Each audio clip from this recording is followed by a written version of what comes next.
I'll tell you who has got a lot of good horses, and that's Willie Mullins. As assistant trainer David Casey's with me now, and I appreciate it, David, because this is about the busiest morning around. Nice to talk to you. How are you feeling, first of all? How's your head this morning? Oh, good, Nick. Yeah, not too bad. My head was fine. This morning's actually an easy morning, so it was all good. Okay, well, it takes a fair bit to get you off the bridle, that's for sure. Just reflecting on some of the declaration news this morning. Obviously, Lossy Mouth going for the champion hurdle in the cheek pieces. How do you personally feel about her in that race relative to the mares? Well, obviously, I wanted the mares as a weaker race because obviously you get some good horses in there. Buta was a very formidable opponent, but it probably looked her best chance maybe of winning a champion hurdle. I think there are slight question marks maybe over plenty of runners in the field, and she's already won 2 mares hurdles, so I think it was worth rolling the dice.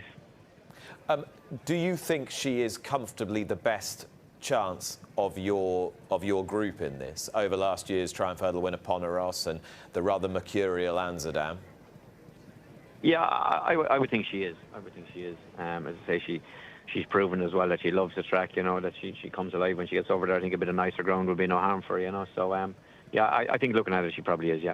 What impact do you think the cheek pieces are likely to have? She's a very genuine mare. She's very genuine.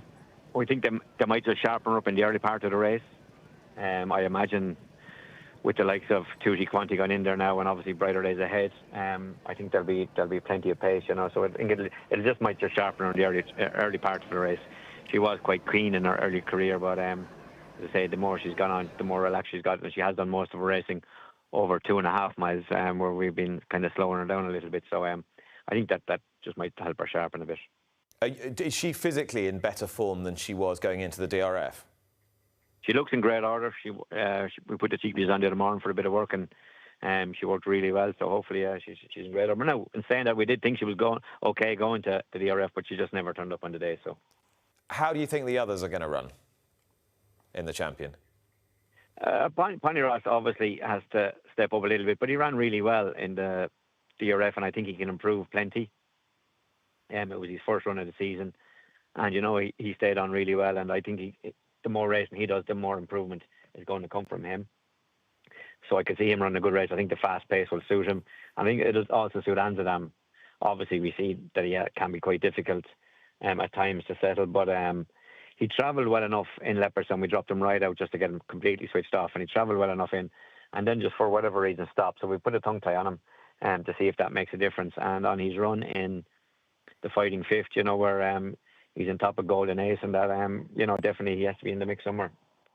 Wanted to have a look at the Supreme. The talk about Mighty Park has been humongous, and the impression that he left was similarly so. It is only one little race. This is one very, very big race. You've seen umpteen top quality novice hurdlers through your hands. Where does this guy figure in your estimation? Yeah, I think he's a very good horse, and I wrote him a bit of work before he ever ran before Christmas, and I wasn't expecting the pace he showed. I thought obviously he'd been second in a point, so I was expecting maybe to be a bit cumbersome and a bit laid back, but he showed me a lot of pace in that bit of work. He was very professional in what he did as well for a horse that had only had one run on a point, you know. So I was excited about him then, and obviously what he did in Fairhouse and his maiden hurdle, probably not the strongest race in the world, but you still have to be very impressed, winning whatever 36, 38 lengths. I mean, Mark thought he was doing a hack canter all the way and couldn't believe when he turned around, and the other horse were so far behind him, you know. So listen, some people will maintain that it's a lack of experience will catch him out. I don't think so, touch wood. As I say, everything he's done at home has been very professional. He knows how to quicken well.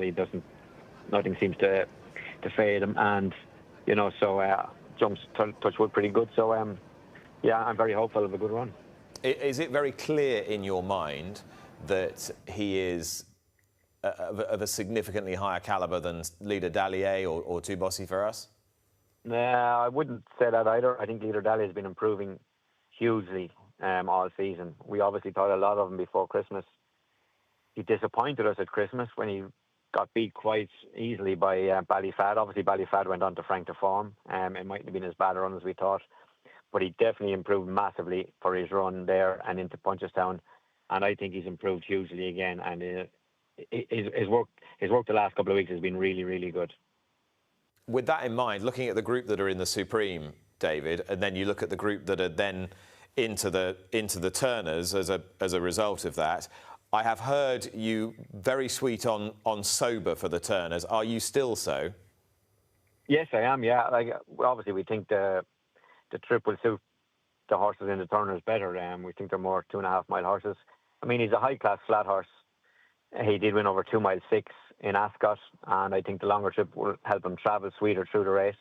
And I think his jumping will be pretty good, and I think we've got a strong hand in that race too. So I think at the time he was, what was he, 16 or 18 to 1. I thought he was a good each way bet, and it's a little bit shorter than that now. And obviously we've got King Rasco Grey, who ran a huge race at the DRF behind Talk to Talk and Ballyfad. It was only the 4th run of his life, and definitely the most competitive race he'd run in. So I think there's huge improvement to come from him, and I think stepping up in trip will suit him as well. Paul was keen for him to go to this race. He wanted to separate Leader Dahlia and King Rasco, so he was keen to ride him. And I know he's now has Sober in the mix as well. He's thinking about riding him, but so I think they're 2 good chances. Sortudo was second to I'll Sort That in the Grade 1 at Naas. Ran a huge race, and last year he progressed massively through the season, and hopefully he could do the same this year. And the other horse we ran in that race, actually, Saint Bacco, was Paul Townend's choice on the day for that race, and he ran disappointing. But we found out after he was a little bit wrong after he had ulcers and stuff, and he didn't look great on the day. And I think his coat and his physique has turned massively in his favour, and his work has been really good lately. So I think it's a race we're good and strong in.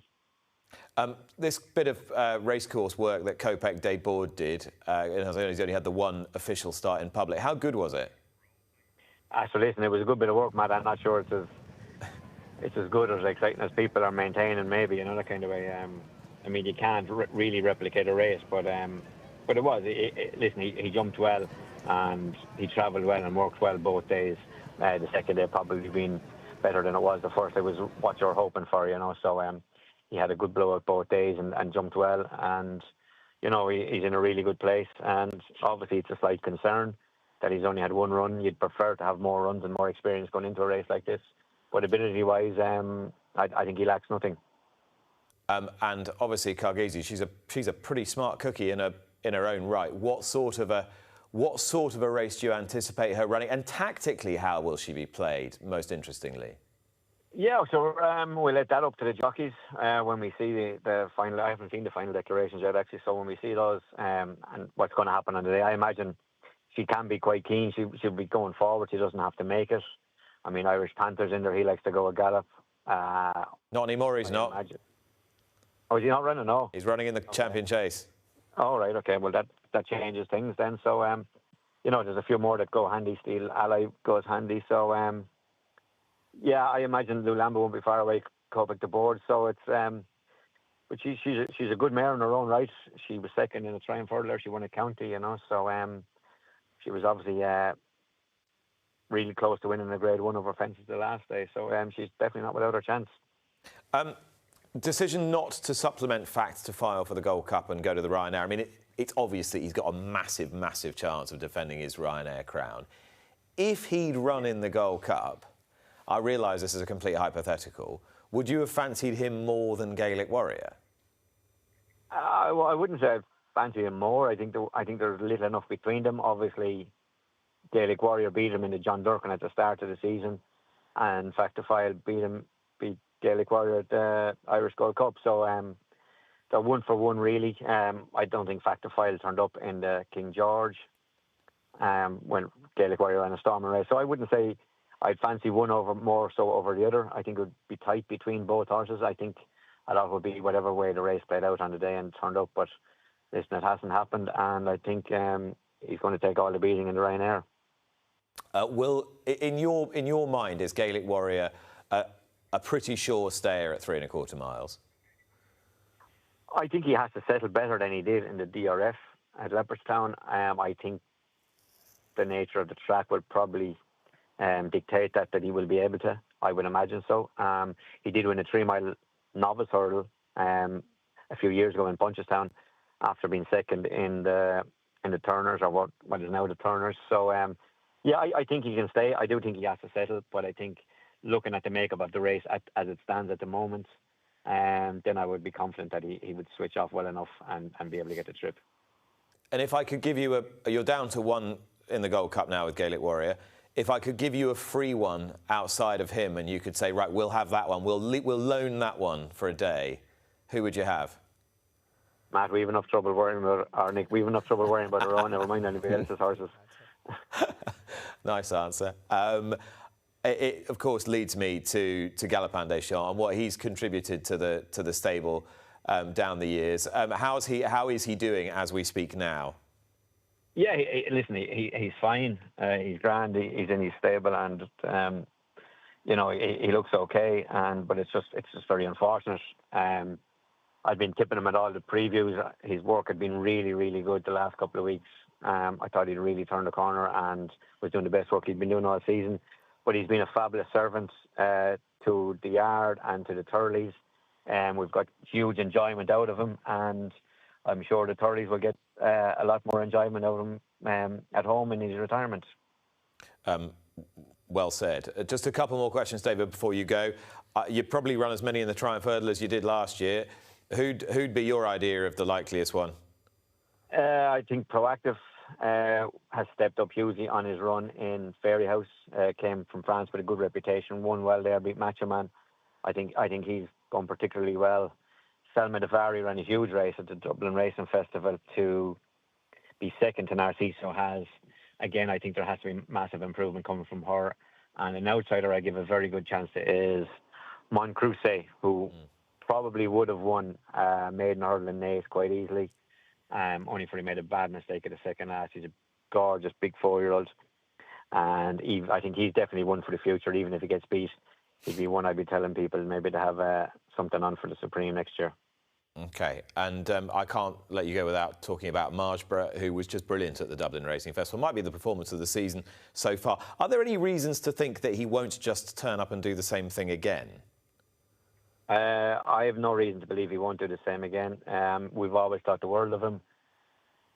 We did think that he used to get quite idle when he got to the front, and that's why he used to make mistakes. We put the cheek pieces on him, and it seemed to transform him. Mark was keen to be more positive on him than he had been at Christmas, and it worked a treat in the DRF, and I would imagine a similar performance, to my mind, would be good enough. That sheepskin salesman's obviously done a good job coming around Closutton. He's been busy around our place lately, I tell you. I mean, I might put him on myself. I remember a few years ago when Aidan O'Brien, you thought, well, you can't teach this guy anything. He's trained about 7,000 Group 1 winners, and he suddenly started putting cheek pieces on a lot of the horses. It's funny how these things kind of come in and out of vogue, isn't it? But it's obviously working.